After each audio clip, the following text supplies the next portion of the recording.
Hey guys, I'm really sorry about the picture quality on this one. I'm really wanting to do my September favourites video, but the battery for my camcorder is dead and I've got no idea where the charger is, so you're just going to have to put up with my crappy webcam.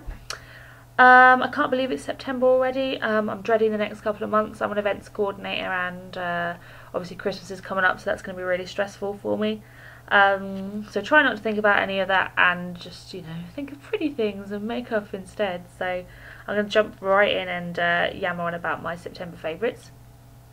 A friend of mine, Rachel from the Beauty Spot, I'll leave a link to her blog down there, sent me a package full of amazing stuff this month. And one of the things that I've really been enjoying that a lot of people were talking about when it first came out is the Urban Decay 24/7 Glide-On Eye Pencil, and this is in Perversion. And they say that it's their blackest black that they've ever made. It's way blacker than Zero, which was their last offering, and it's really sort of soft and smudgy as well. It's one of those ones that you can sort of really easily pick up on a brush, which is fantastic when you're doing makeup on other people.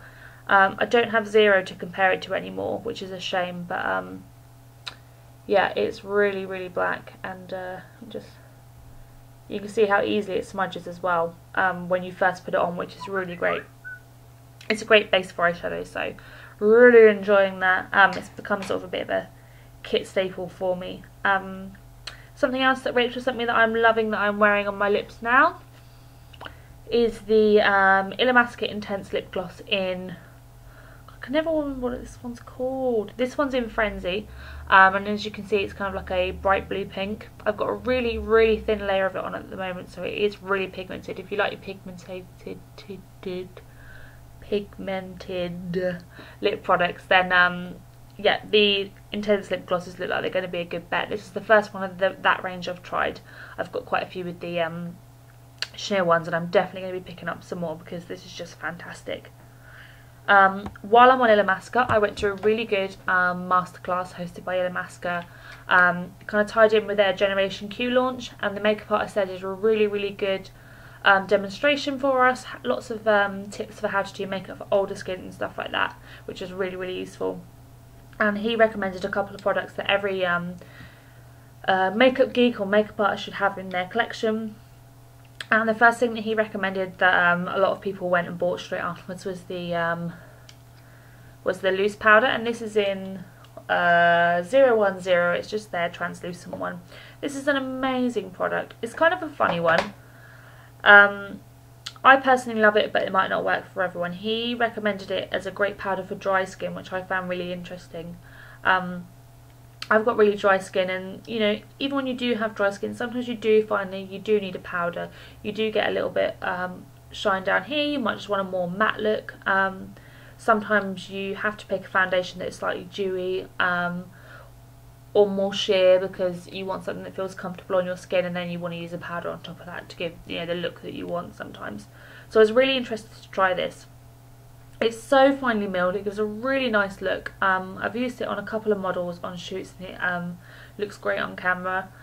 And yeah, I just really like it. It smells like sweeties, so it's one of those ones that you have to try out in store as to whether you decide whether you want to spend that much money on a powder. But for me it really works and I really enjoy it. Another thing that he recommended for everyone was the cream pigment in Emerge. Now I'd tried their liquid metals before, but I'd not tried the cream pigments, which are like the matte version basically. And he used it as a base on the eye to correct some veins that the model had on her eyelid, or some, you know, some darkness. And he also recommended it as a under eye corrector, which is what I've been using it mostly as, and it is just fantastic. I've never been really a big fan of correctors, at least not on myself, and there's something about this colour that is just perfect for me. It's a matte cream and it's quite thick and heavy, so you do have to be careful when you're putting it under your eyes and make sure you warm it up a little bit first so you're not like tugging on your eyes, but it just works. Yeah, it works great for me. It doesn't go straight into my creases under my eyes. I've got quite crepey eyes. So yeah, this is just genius. I also really like it as a blush. Thank you to Rachel, Makeup Hero Rachel, for suggesting that to me. It's a really nice cream blush. I've also used it to give myself a nude lip as well, so it's a really, really good versatile product, and if you don't have it, get it, because it's just, You can just use it in so many ways. It's great. I'm so glad that I bought that.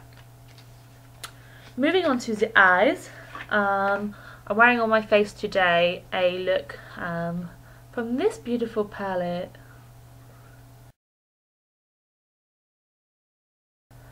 This is the Sugarpill Heartbreaker palette. It's the newest palette in their range. I'm sure you've seen tons of swatches and people talk about it before, but the reason that I love this palette, and I love it, since I've been playing with it more, I've realised that all the colours are really, really good for layering on each other. The blue is amazing layered on top of the purple. I mean, I'm not sure that you can tell in this light. No, you can't. I'll put a picture in. The blue layered over the purple just makes the most intense sort of violet-y, blue, indigo, deep colour, and it's absolutely beautiful.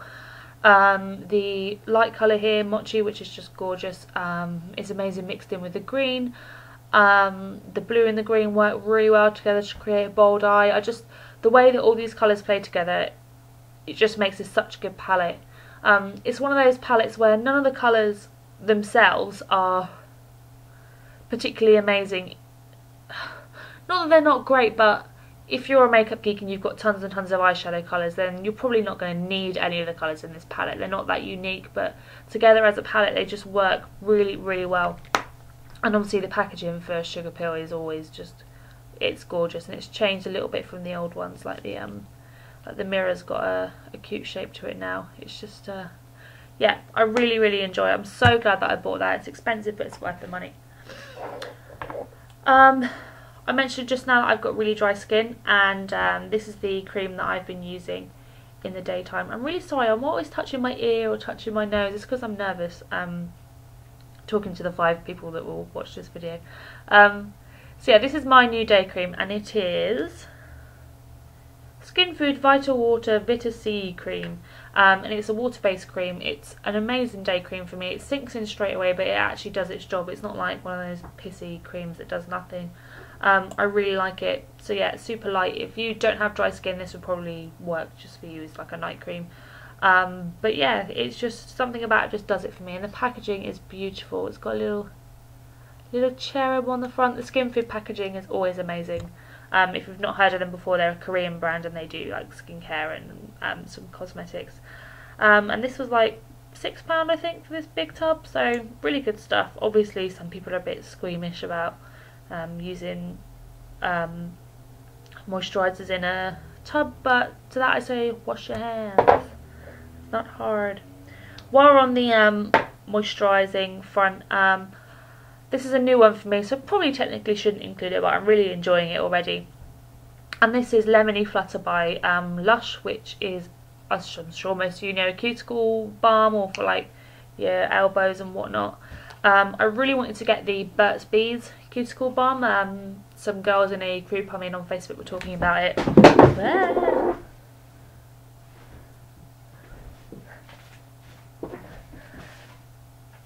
And I couldn't find the Burt's Bees one anywhere. So I said, what do you guys recommend instead? And some of the girls said Lemony Flutter. And of course I've heard nail bloggers talk about that before. So I walked past Lush the other day and I just popped in and picked it up. To me it smells more like mangoes maybe than lemons. Or like a Solero ice cream type thing. It's like a wax and oil based moisturiser, so it is really good if you are dry. And this video is just going all kinds of wrong. You just need to use the tiniest bit. So I've been using this for a couple of nights and I love it. So good, really nice. I'm hoping that I won't have to report back and say in a couple of weeks that it's crap, but you know, when you can just tell that something's going to work for you, I really like this. It's £6 for 50 grams, or £6.50 maybe, so not too bad at all. And I would definitely repurchase it at that price. Something that I might not repurchase at the price that it is the L'Occitane Precious Cream. I've got a couple of little sample jars of this, and I really hope that in a week or so my skin's just going to react to it and say that it hates it and it breaks me out in spots or makes me die or something, because the full size of this is £42. Oh gosh, it's so expensive for a cream, but I really, really like it. It's so rich. My skin's so happy after I put it on, and I'm such a tight ass, and I genuinely don't believe that you need to spend that much on skincare if you find something that works for you. And that tends to be where the expense is actually finding something that works for you, and I just really hope that this doesn't work for me. And but yeah, it's looking like it is, so buy money, sorry. I'm going to try and use this sparingly. I've got a couple of these little jars, and just use it at night when I do have really, really bad skin. But yeah, I kind of love it. I've been using it for about a week now. I know that's too soon to say whether you like any sort of skincare stuff, but I know my skin and I know that I like it, and I'm just going to stop talking about it because the price makes me sad. Another thing that has been making me sad is the Medusa's Makeup eye primer. It's billed as a primer for loose eyeshadows, but it's so strange. It's so sheer. It's so light feeling. Like, you may as well put Vaseline on your eyelids for the good that it does. See, you can't see anything there. It's kind of nothing, and it's really hard to tell where you've put it on. It creases within, like, I put it on like half an hour later, my makeup was like a big creasy mess. So this is very strange. Rachel said, I keep dropping stuff, what's wrong with me? Rachel sent it to me because she wasn't sure. She just was confused by it, and I got it and I was exactly the same. It's just a very strange product. If you've seen it and you're interested in it because indie primers work for you, then I think this is a private label company anyway, but yeah, just don't get it. Save your money. I'm dropping stuff again. Okay, I'm going to sign off now because I clearly have a problem with dropping things. I just wanted to show you my new necklace that I got this morning. This is from Calais, and that is Lillian, another one of the Makeup Heroes companies, and I've shown her jewellery on here before and I just love it. It's 3 glittery bats, so it's perfect for Halloween. Go and get one and everyone will be like, oh my god, where did you get it? So good. Calais, go get it. Alright guys, this was a shambles, so I'll see you later. Bye.